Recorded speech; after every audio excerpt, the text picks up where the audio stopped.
Letter 475 by Charles Lamb. A fragment. No date, early 1829. The comings in of an incipient conveyancer are not adequate to the receipt of 3 twopenny post non-paids in a week. Therefore, after this, I condemn my stub to long and deep silence, or shall awaken it to write to lords, lest those raptures in this honeymoon of my correspondence, which you avow for the gentle person of my nuncio, after passing through certain natural grades, as love, love and water, love with the chill off, then subsiding to that point which the heroic suitor of his wedded dame, the noble-spirited Lord Randolph in the play, declares to be the ambition of his passion, reciprocation of complacent kindness, should suddenly plump down, scarce staying to bait at the midpoint of indifference, so hungry it is for distaste, to a loathing and blank aversion, to the rendering probable such counter-expressions as this: damn that infernal twopenny postman, words which make the not yet glutted inamorado lift up his hands and wonder who can use them. While then you're not ruined, let me assure thee, O thou above the painter, and next only under Giraldus Cambrensis, the most immortal and worthy to be immortal Bari, thy most ingenious and golden cadences do take my fancy mightily.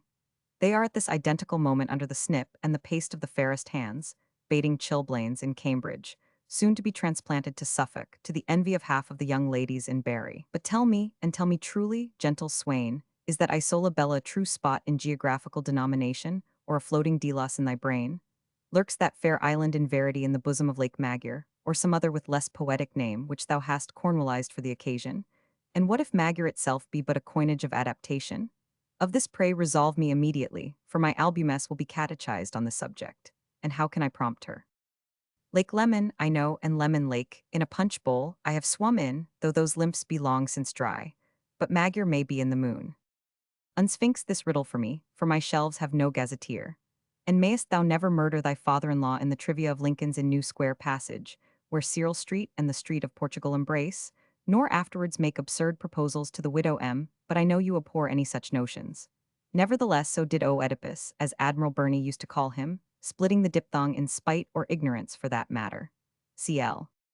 Above the painter, James Barry, R.A., but I do not understand the allusion here. Giraldus Cambrensis, the historian Giraldus de Barry. Proctor's poem for Emma Isola's album, as we have seen, mentions Isola Bella, the island in Lago de Magyar. Delos was the floating island which Neptune fixed in order that Latona might rest there, and Apollo and Diana be born. Oedipus, who solved the riddle of the Sphinx, was the murderer of his father. Basil Montagu was Proctor's father-in-law. Proctor's address was 10 Lincoln's Inn, New Square.